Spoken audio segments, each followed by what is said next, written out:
Y vamos a abrir nuestras Biblias hoy día en el capítulo 7 de Génesis. Hoy estamos entrando ya al tema del diluvio en sí. Así los niños pequeños pueden subir, pero los que tienen ya de 8 años para arriba, aquí deben quedarse. Muy bien, Génesis capítulo 7.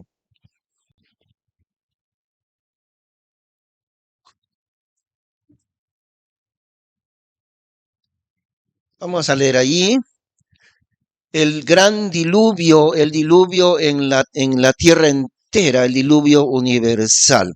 Y Jehová dijo a Noé: entra tú y toda tu casa en el arca, porque a ti he visto justo delante de mí en esta generación.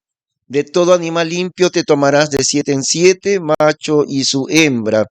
Mas de los animales que no son limpios, 2, macho y su hembra. También de las aves de los cielos, de 7 en 7, macho y hembra, para guardar en vida la simiente sobre la haz de toda la tierra. Porque pasados aún 7 días, yo lluevo sobre la tierra 40 días y 40 noches, y raeré toda sustancia que hice de sobre la haz de la tierra. E hizo Noé conforme a todo lo que le mandó Jehová. Y siendo Noé de 600 años, el diluvio de las aguas fue sobre la tierra. Y vino Noé y sus hijos y su mujer y las mujeres de sus hijos con él al arca por las aguas del diluvio, de los animales limpios y de los animales que no eran limpios, y de las aves y de todo lo que anda arrastrando sobre la tierra. De 2 en 2 entraron a Noé en el arca, macho y hembra, como mandó Dios a Noé. Ahora, un detalle importante aquí es que los animales vinieron hacia Noé. No fue solamente que Dios le mandó que vas a conservar con vida estos animales y todas las aves, sino que vinieron a él.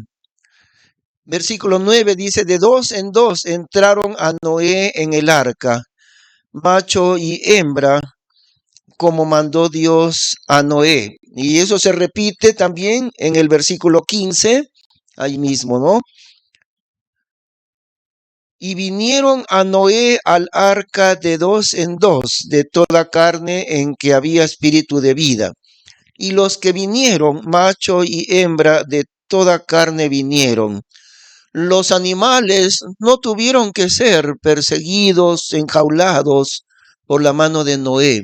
Vinieron, como muchas cosas milagrosas que hace Dios. Ahora el mundo incrédulo, especialmente el campo de la ciencia, o de lo que en el libro de Timoteo dice, la falsamente llamada ciencia, porque eso no es ciencia verdadera.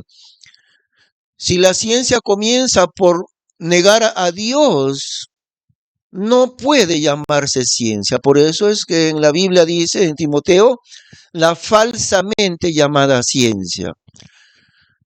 Pero nosotros, hermanos, que entendemos lo que dice la palabra de Dios, entendemos cada hecho milagroso que hizo Dios en la creación y en el diluvio y en cada cosa que Dios hace. Los animales, miles, 50,000, algo así. Y el espacio del arca era enorme, 130 metros de largo. Bueno, las medidas están en codos aquí, ¿no? Y el codo tiene, según todas las aproximaciones, un codo es 45 centímetros. Y si uno mide las medidas que Dios le dio a Noé, 130 metros de largo. Ese tamaño es comparable únicamente a las embarcaciones modernas. Antes de los años de 1940, 1950, nunca se había construido un barco tan grande como el Arca de Noé. Bueno, el Arca de Noé fue la única, ¿no? La única. Como 3,000 años antes de Cristo, más o menos por allí. Fue la única, pero Después de eso, ninguna nación pudo construir una embarcación tan grande. Solamente recién, en el siglo XX, el Queen Elizabeth, el Queen Mary y el Queen Elizabeth, embarcaciones enormes construidas por la Armada de Inglaterra, fueron las únicas que después de tantos siglos construyeron un barco del mismo tamaño que el Arca de Noé, transatlánticos enormes. Pero así era el arca que Dios le mandó a construir. Su capacidad de carga era para llenar ahí 50,000, 70,000 animales, aparte de los muy pequeños seres vivientes, ¿no? Caracoles, insectos y miles de especies. Entonces seguimos leyendo, versículo 10. Y fue que al séptimo día las aguas del diluvio fueron sobre la tierra. El año de 600 de la vida de Noé, en el mes segundo, a los 17 días del mes. Aquel día fueron rompidas todas las fuentes del grande abismo y las ventanas de los cielos fueron abiertas. Y hubo lluvia sobre la tierra 40 días y 40 noches. En este mismo día entró Noé y Sem y Cam y Jafet, hijos de Noé, la mujer de Noé y las 3 mujeres de sus hijos con él en el arca. Ellos y todos los animales según sus especies y todas las bestias según sus especies y todo reptil que anda arrastrando sobre la tierra según su especie y toda ave según su especie, todo pájaro, toda cosa de alas. Y vinieron a Noé al arca de 2 en 2. Ahí está. No los trajo Noé al arca. ¿Se dan cuenta? Miren la exactitud de cada palabra de la Biblia.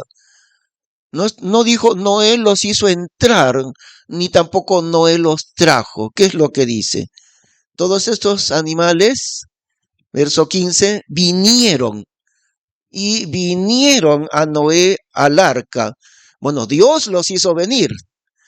Dios tiene poder para eso. ¿Recuerdan cómo en el caso de Elías, en el tiempo de sequía, apostasía de Israel y el castigo de Dios, la sequía de 3 años y medio? Dios le dice a Elías, anda al arroyo de Querid, porque yo he mandado a los cuervos que te traigan de comer. Y los cuervos le traían pan y carne en la mañana y en la tarde a Elías. Dios mandó a los cuervos que le traigan de comer. Dios mandó a miles y miles y miles y miles de animales y aves y reptiles que vinieran a Noé al arca. Vinieron, versículo 15, y vinieron a Noé al arca de 2 en 2 de toda carne en que había espíritu de vida. Y los que vinieron, otra vez vinieron, macho y hembra de toda carne vinieron como le había mandado Dios. Y cerró Jehová sobre él. Es decir, Dios cerró la puerta, ¿no? Dios cerró la puerta, no Noé. Fíjense lo importante que es eso, ¿no? Dios dijo, no más misericordia sobre este mundo perverso hasta los cielos. 17. Y fue el diluvio 40 días sobre la tierra, y las aguas se multiplicaron y alzaron el arca, y fue alzada de sobre la tierra. Y prevalecieron las aguas y multiplicáronse en gran manera sobre la tierra. Y andaba el arca sobre la haz de las aguas. Y las aguas prevalecieron mucho en gran manera sobre la tierra. Y fueron cubiertos todos los montes altos que había debajo de todos los cielos. 15 codos encima prevalecieron las aguas y fueron cubiertos los montes. Es decir, 15 codos, que viene a ser más o menos como unos 7 metros, por encima del monte más alto en la tierra. Ahora, el monte más alto que hay en la tierra es el monte Everest, actualmente 8,000 y pico de metros. Creo que es 8,700 metros de altitud el monte Everest. Sin embargo, no necesariamente la altura de los montes era la misma de la altura que hay el día de hoy. No necesariamente. Tal vez sí, pero muy posiblemente no, porque el diluvio provocó un cataclismo enorme en el mundo entero. En el año 1961, dos doctores en geología, dos cristianos, dos sabios cristianos, apellidados Whitcomb y Morris, en 1961, escribieron un enorme volumen, un libro muy voluminoso que se llamaba El Diluvio del Génesis. Y desde aquellos años demostraron con muchísimas pruebas muchas de las cosas que están escritas aquí en Génesis y en el diluvio. Esos estudios de Whitcomb y Morris han sido actualizados. Yo compré el libro que no cuesta mucho porque el libro actualizado, hay otro autor que ha hecho un estudio actualizado de lo de Whitcomb y Morris, y ahora se pueden comprar libros por internet y se pueden leer por internet. No es necesario tener el libro en las manos, es libro digital. Uno lo lee digitalmente. Y eso hice. He recorrido todo ese libro entero, el actualizado. No cada palabra, es un recorrido rápido que hice por el libro para estudiar justamente estas evidencias geológicas. Muy posiblemente los montes altísimos que hay ahora, como el Everest, 8.700 metros, el Huascarán acá en nuestro país, 6.300, algo así de metros sobre el nivel del mar. Muy posiblemente no eran tan altos los montes. El diluvio universal produjo un cataclismo enorme en la tierra entera. Y muy posiblemente parte de ese cataclismo fue que recién los montes, después del diluvio, llegaron a elevarse tanto. Ahora, si ya existía el monte Everest con 8.700 metros de altitud, si ya existía con esa altura, es lo mismo. Es lo mismo, ¿no? Una de las preguntas que yo comencé a investigar es esta.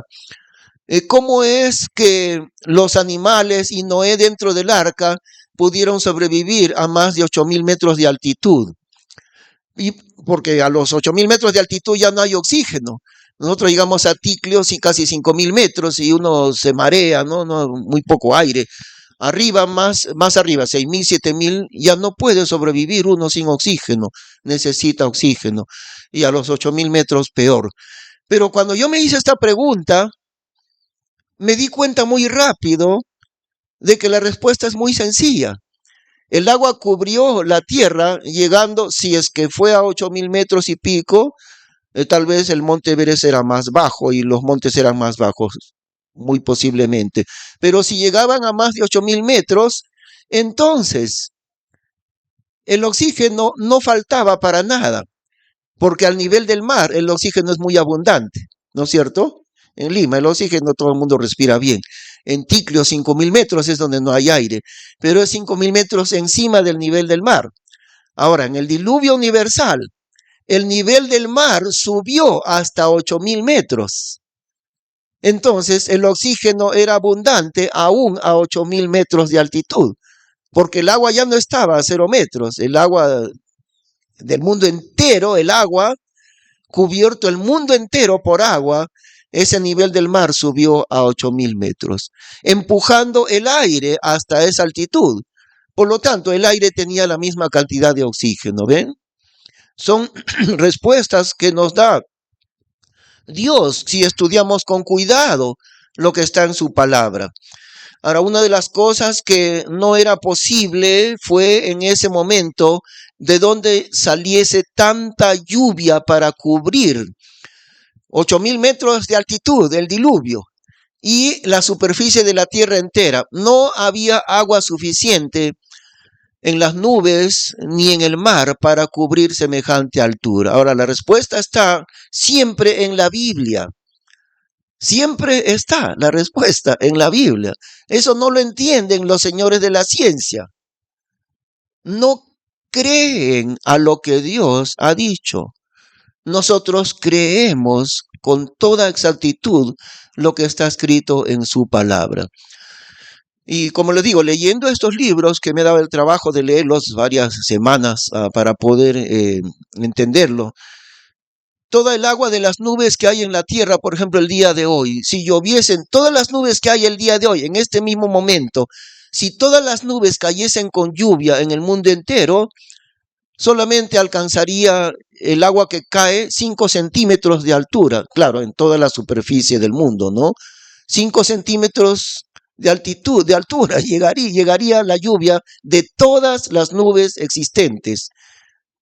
Así que no había agua suficiente en las nubes para llenar el mundo. La respuesta está en la Biblia. Y vamos a ir al capítulo 1 de Génesis.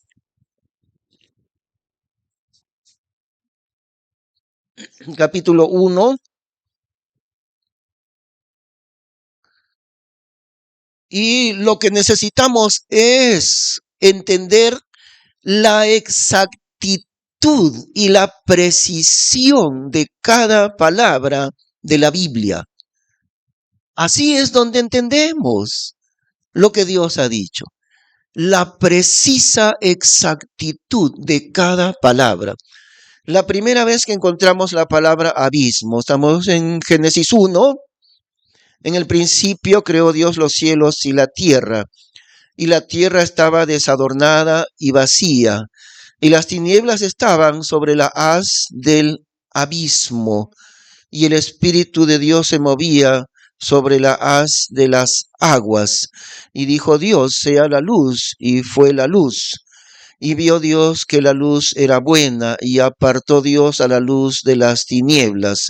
Entonces queremos explicarles algo, hermanos, que seguramente va a sorprendernos mucho. Pero en el versículo 1 y en el versículo 2, en primer lugar, la palabra abismo no se refiere, como en otros versículos bíblicos, la palabra abismo tiene referencia al mar, al mar. En algunos casos, según el contexto, uno lo puede entender fácilmente. A veces la palabra abismo se refiere al mar. Aún otras veces la palabra abismo se refiere al Seol, el mundo inferior donde está actualmente el infierno. También a veces, pero uno lo entiende según el contexto. Entonces, a veces abismo se refiere al lugar de los muertos debajo de la tierra. A veces se refiere al mar, pero según el contexto, como digo, lo entendemos. En este caso, según el contexto de Génesis 1, 1 y 2, la palabra abismo no es referida ni al infierno ni al mar. Es el abismo del espacio exterior, este abismo. Y las aguas del versículo 2 tampoco no son las aguas del mar. Todavía no creaba Dios las aguas del mar en este versículo 2. Ahora, ¿cómo lo entendemos? Vamos a ir al versículo 6. Versículo 6. Y dijo Dios, sea un extendimiento en medio de las aguas y haga apartamiento entre aguas y aguas. E hizo Dios un extendimiento y apartó las aguas que están debajo del extendimiento de las aguas que están sobre el extendimiento, y fue así. Y llamó Dios al extendimiento cielos, y fue la tarde y la mañana, el día segundo. Y dijo Dios, júntense las aguas que están debajo de los cielos en un lugar, y descúbrase la seca, y fue así. Y llamó Dios a la seca tierra, y al juntamiento de las aguas llamó mares, y vio Dios que era bueno. Ahora muchos dicen, ¿no? Muchos dicen, bueno, equivocándose, muchos dicen, las aguas que separó Dios, las aguas encima del extendimiento y las aguas debajo del extendimiento. Entonces, dicen muchos, las aguas debajo del extendimiento ya se sabe, es el mar, ¿no? Que luego Dios los separa de la tierra seca. Y las aguas que están encima del extendimiento son las nubes. Pero eso no es cierto, es una equivocación. Las aguas encima del extendimiento no son las nubes. Y primeramente busquemos el significado de la palabra extendimiento. Muy bien. Vamos a verlo en el versículo 14, Génesis 1:14. Y dijo Dios, sean luminares en el extendimiento de los cielos para apartar el día y la noche, y sean por señales y por tiempos determinados y por días y años, y sean por luminares en el extendimiento de los cielos para alumbrar sobre la tierra. Y fue así. E hizo Dios los dos luminares grandes, el luminar grande para que señorease en el día, el sol, ¿no es cierto? Y el luminar pequeño para que señorease en la noche, la luna y las estrellas. Y 17, y puso los Dios el sol, la luna, ¿y qué más? Las estrellas. Puso los Dios estos astros en donde en el extendimiento de los cielos para alumbrar sobre la tierra. De manera que la palabra el extendimiento de los cielos no es la atmósfera terrestre. La atmósfera terrestre tiene solamente como unos 15 kilómetros, algo así, nada más. Y por encima de 5.000, 6.000 metros, o sea, por encima de 5 kilómetros o 6 kilómetros, el oxígeno ya es muy escaso. Entonces, la atmósfera terrestre es muy delgada. Si llega a 20 kilómetros, es mucho la atmósfera terrestre. Apenas unos 15 kilómetros por allí. La palabra extendimiento aquí no se refiere a ese espacio de la atmósfera terrestre donde están las nubes. Entonces, por eso digo, volviendo otra vez, versículos 6 y 7, y dijo Dios, sea un extendimiento en medio de las aguas, y haga apartamiento entre aguas y aguas. E hizo Dios un extendimiento. ¿Cuál extendimiento hizo Dios? El espacio donde están el sol y la luna y las estrellas. Ese es el extendimiento. Quiere decir, la palabra extendimiento es el universo de las estrellas. Muy bien, acabamos de entenderlo, porque en el versículo 14 Dios puso el sol y la luna y las estrellas en el extendimiento, ¿ok? Así que el extendimiento no es la pequeña atmósfera donde está el aire de la tierra. El sol no está en la atmósfera. El sol está a millones de kilómetros de la tierra. Entonces, a eso le llama Dios el extendimiento de los cielos. El espacio de las estrellas, eso es llamado el extendimiento. Muy bien. Y entonces, el versículo 6, miren lo que dice. Y dijo Dios, sea un extendimiento, ya sabemos qué es, en medio de las aguas, y haga apartamiento entre aguas y aguas. Un apartamiento entre el mar y las nubes, no. Dios tiene en el espacio exterior donde están las estrellas, Dios tiene reservado allí una cantidad incomprensible de agua. Eso es lo que dice acá. Y Dios apartó las aguas debajo del extendimiento, o sea, el mar, de las aguas encima del extendimiento. Muy lejos de la tierra están aquellas aguas. Ahora, hermano, entienda usted la diferencia. La ciencia no cree ni tampoco acepta cada palabra de Dios. Usted y yo creemos, entendemos y aceptamos que cada palabra que Dios ha escrito en la Biblia es literalmente exacta, tal y exactamente como lo está diciendo.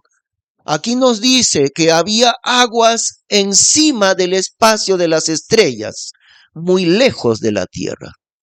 Y había aguas debajo del extendimiento, es decir, el mar. Y Dios separó ambas. Otra vez.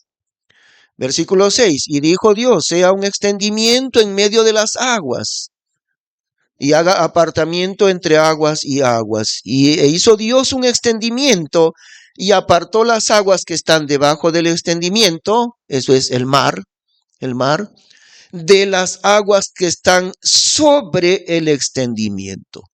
No son las nubes, es el espacio de las estrellas. Y allí, sobre aquel extendimiento que tiene tamaño enorme, quiere decir muy lejos por encima de la tierra, tiene Dios muchísima cantidad de aguas. Allí están esas aguas. Y el mundo no lo entiende, la ciencia tampoco lo entiende porque no lo cree. Si usted cree en la Biblia, sí lo entiende, hermano, y yo también. Dios tiene una reserva de millones y de millones y de millones de toneladas de aguas encima del extendimiento, de allí, de aquel abismo, porque como digo, la palabra abismo no tiene tres referencias según el contexto. A veces, en el Nuevo Testamento sobre todo, se refiere al campo del infierno debajo de la tierra, el abismo. Los demonios le rogaron a Jesús que no los mandase ir al abismo, ¿se acuerdan? Otras veces se refiere a los mares, a la mar simplemente, el abismo del mar. Y otras veces, como está aquí y como está también en Job y en Salmos, la palabra abismo se refiere al espacio de las estrellas. Y igual que el extendimiento, lo mismo, el mismo, ¿no? El abismo, el extendimiento.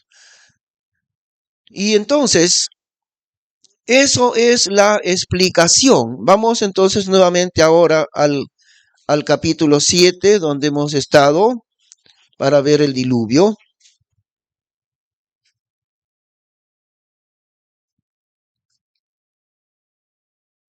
Versículo 10, capítulo 7, verso 10. Y fue que al séptimo día las aguas del diluvio fueron sobre la tierra.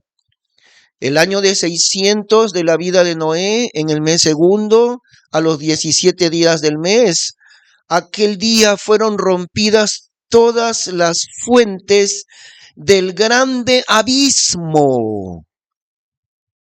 Y ese abismo no es el mar, es el espacio del extendimiento y de las estrellas.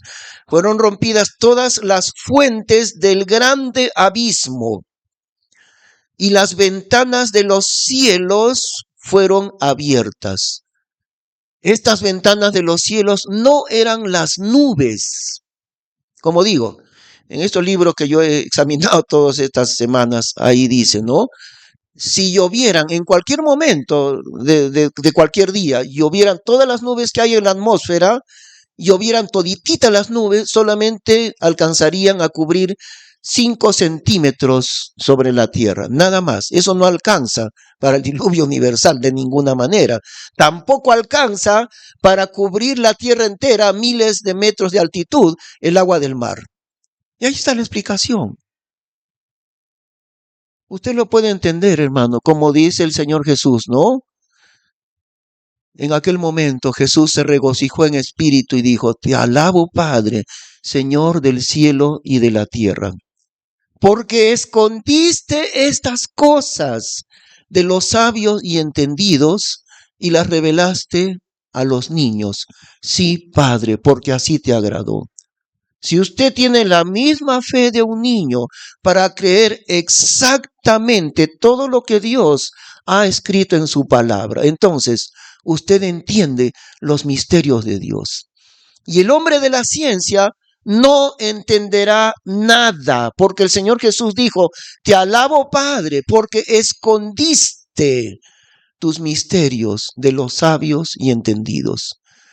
Y le revelaste tus misterios a los niños. A cualquiera que viene a la Biblia con esa actitud, con la misma fe de un niño, creyendo cada palabra exactamente que está escrita aquí. Y eso es la explicación. Todas las fuentes del grande abismo, de los cielos, de las estrellas, de aquella reserva incomprensiblemente grande, las aguas que están desde el principio de la creación en el extendimiento de los cielos, muy lejos de la tierra. Esas ventanas de los cielos fueron abiertas y fueron las fuentes del grande abismo, desembocaron en la tierra para llover 40 días y 40 noches, con lluvia torrencial, no una lluvia poquitita, como en Chosica, ¿no? Que acá llueve, de a mentira nomás llueve acá en Chosica, apenitas, pero lluvia torrencial durante 40 días. Si se calcula cuánto era el nivel de lluvia necesario para cubrir, si fueron 8.000 metros más arriba del monte Everest, entonces el nivel de lluvia, nomás en media hora el agua tenía que cubrir varios metros de altitud, varios metros. Es decir, el agua era tan grande, el agua que caía, que las personas no pudieran ni respirar siquiera. Prácticamente no llovían gotas, llovían baldes. Eso es lo que pasó. Y por eso hubo un cataclismo universal, ¿no? Ahí está la explicación de dónde salió tan enorme cantidad de agua. ¿Y cómo desapareció cuando terminó el diluvio? Otra vez, ¿cómo desapareció tan enorme cantidad de agua? ¿Saben cómo desapareció? Nuestro Dios tiene poder. Nuestro Dios tiene poder.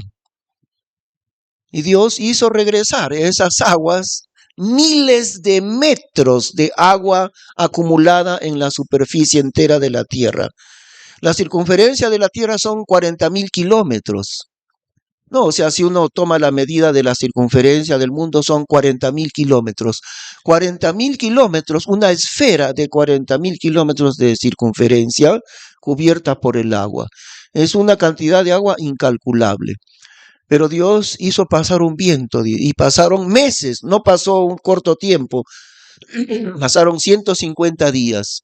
Y Dios, así como Dios hizo abrir las fuentes del grande abismo, del espacio del universo para venir sobre la tierra, de la misma forma, con el mismo poder hizo Dios volver esas aguas hasta que se secaran de sobre la tierra. Pues Dios tiene poder. Y los hombres de ciencia se rompen la cabeza pensando cómo puede suceder. Pues la explicación es muy sencilla. Dios es poderoso. Eso es todo. Eso es todo. Dios es poderoso. Y la gloria es suya. La gloria es de Dios. No de los hombres de ciencia que niegan todo lo que está en la Biblia. Y una de las primeras cosas que los hombres de ciencia niegan es eso, el diluvio universal.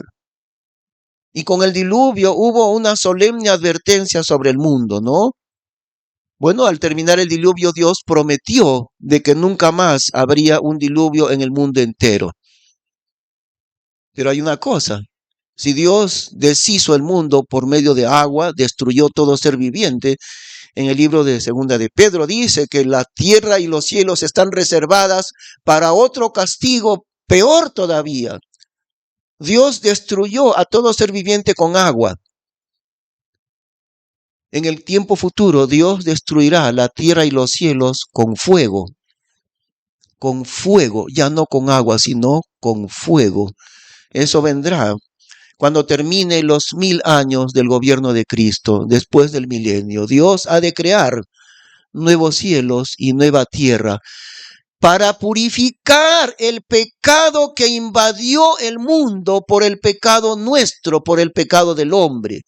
Y para purificar el extendimiento de los cielos, el pecado de Satanás y los millones de demonios que le siguieron.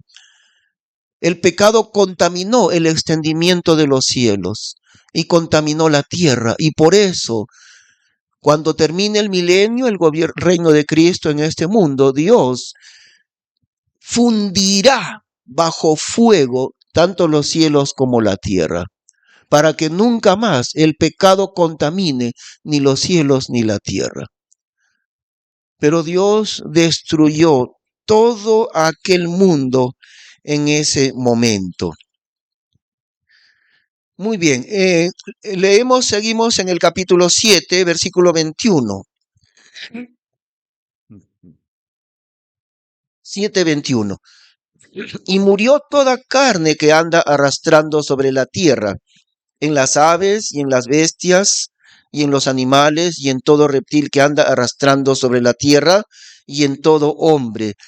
Todo lo que tenía aliento de espíritu de vida en sus narices, de todo lo que había en la tierra, murió. Así rayó toda la sustancia que había sobre la haz de la tierra, desde el hombre hasta la bestia, hasta el reptil y hasta el ave del cielo. Y fueron raídos de la tierra, y quedó solamente Noé y lo que con él estaba en el arca. Y prevalecieron las aguas sobre la tierra 150 días. Capítulo 8. Y acordóse Dios de Noé y de todos los animales y de todas las bestias que estaban con él en el arca. E hizo pasar Dios un viento sobre la tierra y cesaron las aguas. Y cerráronse las fuentes del abismo y las ventanas de los cielos, y la lluvia de los cielos fue detenida, y tornaron las aguas de sobre la tierra yendo y volviendo, y decrecieron las aguas al cabo de 150 días, y reposó el arca en el mes séptimo a los 17 días del mes sobre los montes de Armenia. Y las aguas fueron descreciendo hasta el mes décimo. En el décimo al primero del mes se descubrieron las cabezas de los montes. Allí. Ahora vamos a examinar también, hermanos, algunos otros detalles. Y para corroborar lo que está en cuanto a las aguas encima de la tierra, veamos un momentito Salmo 148, versículo 1. Salmo 148.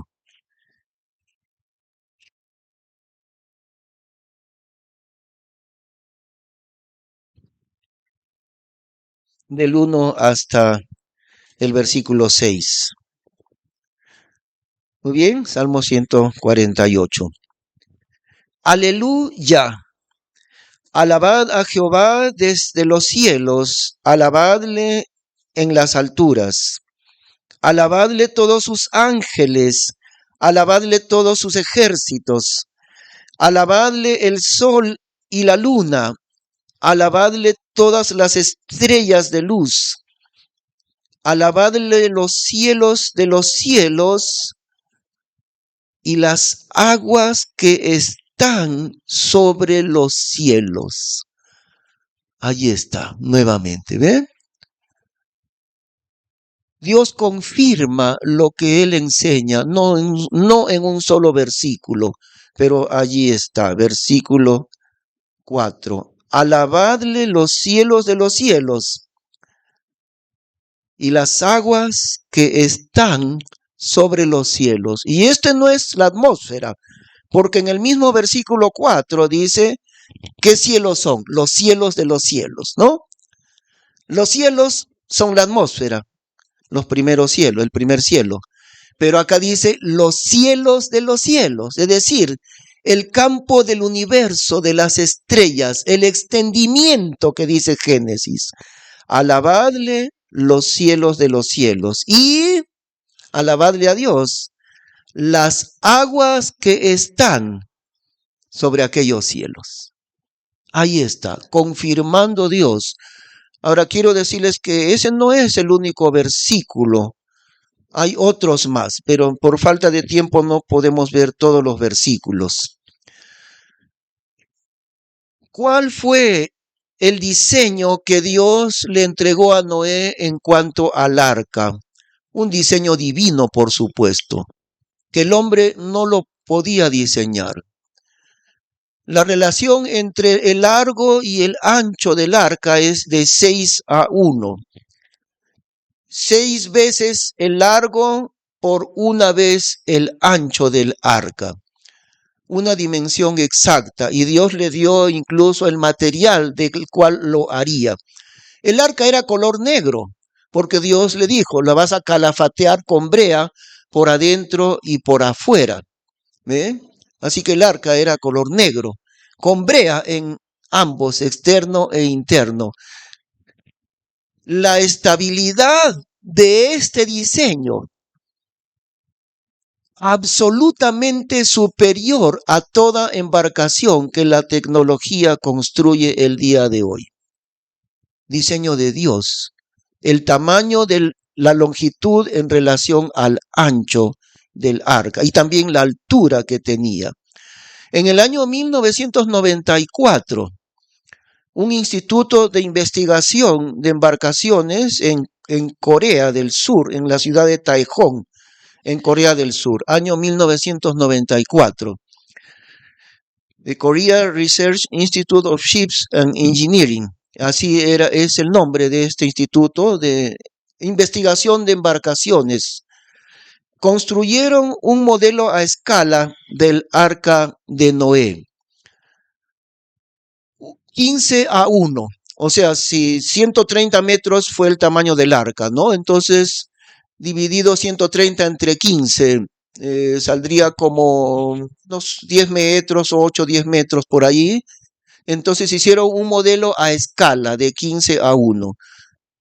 Y tienen allí enormes piscinas, se podría decir algo así, donde simulan las olas, ¿no? Son aparatos especiales donde simulan las olas, simulan el viento, simulan la tempestad, simulan las corrientes marinas, todo eso. Después de haber hecho un modelo a escala del arca de Noé y haberlo sometido a toda clase de experimentos de tormentas y de olas, la conclusión que dio este instituto fue la siguiente, que de acuerdo a las reglas del ABS, el ABS es un instituto en Estados Unidos que traza las normas de seguridad de todos los barcos. American Board and Shipping, American Board of Shipping, etcétera, etcétera. Las reglas de seguridad establecidas por el ABS de Estados Unidos. La conclusión fue, el arca de Noé sobrepasaba el estándar de seguridad del ABS 13 veces. Es decir, del estándar normativo del ABS para los barcos en el mundo entero, el estándar de seguridad. El arca de Noé no solamente lo cumplía, superaba 13 veces las normas de seguridad del ABS.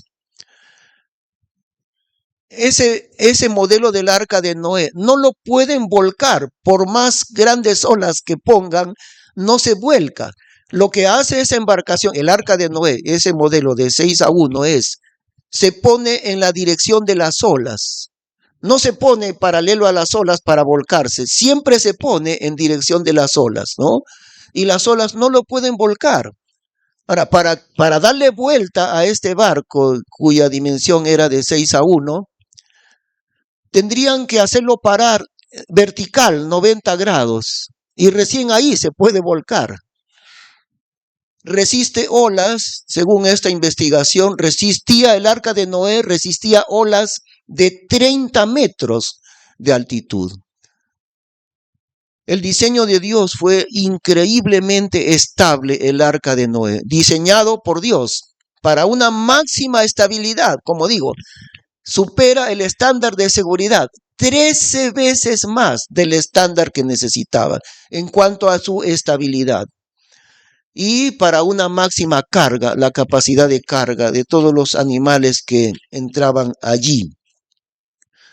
En cuanto a muchas evidencias del diluvio, todas las supuestas evidencias que la geología, la arqueología y demás ciencias ponen como evidencias de la evolución, supuestamente. ¿Saben qué son? Son evidencias del diluvio. No son evidencias de la evolución, son evidencias del diluvio, de un cataclismo a nivel mundial que sucedió a raíz de este diluvio. Recordemos, el agua era la velocidad de la lluvia tenía que ser tan grande que en media hora el agua tenía que avanzar varios metros, 3, 4 metros de altitud en media hora. Ese era el volumen necesario de la lluvia para que en 40 días y 40 noches cubriese miles de metros como en el monte Everest. El cataclismo fue enorme, no solamente en la superficie de la tierra, sino debajo de la tierra también. El resultado de ese cataclismo fue los miles de fósiles que la ciencia pretende que son evidencias de la evolución. No son evidencias de ninguna evolución esos fósiles, son evidencias del cataclismo universal llamado el diluvio en el tiempo de Noé. Pero el mundo mentiroso y la ciencia mentirosa, porque Dios le dice falsamente llamada ciencia.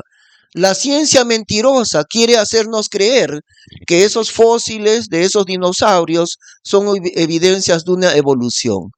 No es así, son evidencias de un cataclismo. Comprueban fehacientemente que sucedió un enorme cataclismo llamado el diluvio de Noé, en el tiempo de Noé. Muchas otras cosas, por ejemplo, la acumulación de yacimientos de carbón. En el mundo entero hay yacimientos de carbón mineralizado, ¿no? Que se utilizan, muchos países no son como el Perú, aquí nunca usamos calefacción, ¿no? Tal vez en lugares muy altos, pero casi ni aún así, ¿no? La calefacción, porque nuestro clima no es frígido. En países del norte, en Europa, en muchos lugares muy al norte, el clima es sumamente frígido. Todo el tiempo tienen que almacenar y utilizar carbón para el invierno. Muchísimo se usa el carbón en esos países. Bueno, las temperaturas ahí 10 bajo cero, 20 bajo cero, 30 bajo cero, ¿no? Entonces, la necesidad del carbón. Hay millones y millones de toneladas de reservas de carbón debajo de la tierra. ¿Cómo se formaron esas reservas de carbón? Porque fueron acumuladas debajo de la tierra a raíz del diluvio universal. Fueron acumuladas enormes cantidades de plantas y de árboles. Y no solo eso, cuando examinan con microscopio esos yacimientos de carbón, siempre encuentran los restos de plantas. No todo está completamente mineralizado. Y lo que no está completamente mineralizado evidencia que ese carbón se formó por acumulaciones enormes de millones de toneladas de plantas. Por ejemplo, en nuestra selva, ¿no? En la selva peruana. Imagínense que hay un cataclismo como el diluvio de Noé. Kilómetros y kilómetros y kilómetros y kilómetros de árboles de gran altitud. No sé cuánto será, 30 metros, 40 metros la altura de esos árboles. Y de repente, todos esos árboles son juntados y son enterrados en un gran cataclismo. Cuando eso sucede, entonces, al transcurrir del tiempo, todo ese vegetal acumulado, millones de toneladas, se transforma en carbón. Y las reservas mundiales que hay de carbón evidencian un cataclismo universal como el que sucedió en el tiempo de Noé. El petróleo es exactamente lo mismo, el petróleo de origen vegetal. Las dos cosas, las acumulaciones de carbón y las acumulaciones de petróleo, evidencian que el diluvio universal realmente sucedió. Pero la ciencia nunca lo quiere admitir. Nunca lo va a querer admitir. El corazón mentiroso de los que se llaman científicos nunca van a querer dar la gloria que Dios se merece. Como dice en el libro de Romanos, ¿no? Profesando ser sabios, se hicieron necios. Llevando el nombre de científicos, en realidad son necios al negar la gloria de Dios en todo lo que ha sucedido.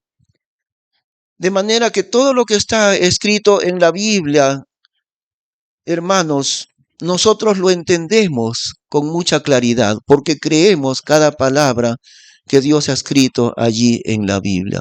El mundo no lo cree, el mundo no lo entiende. Usted lo entiende. Cualquier persona que cree en lo que Dios ha dicho lo puede entender, ¿no? Vamos a dar gracias a Dios y para terminar ya este momento. Señor, te damos las gracias por todas las maravillas que están escritas en tu palabra.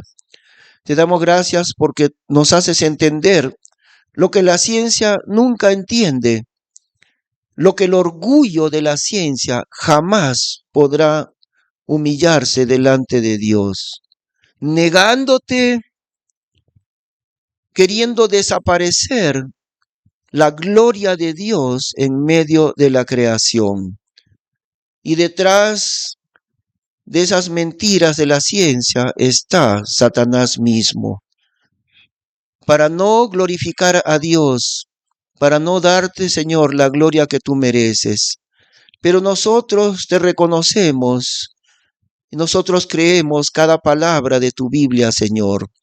Gracias por lo que hiciste, porque tú eres soberano con este mundo.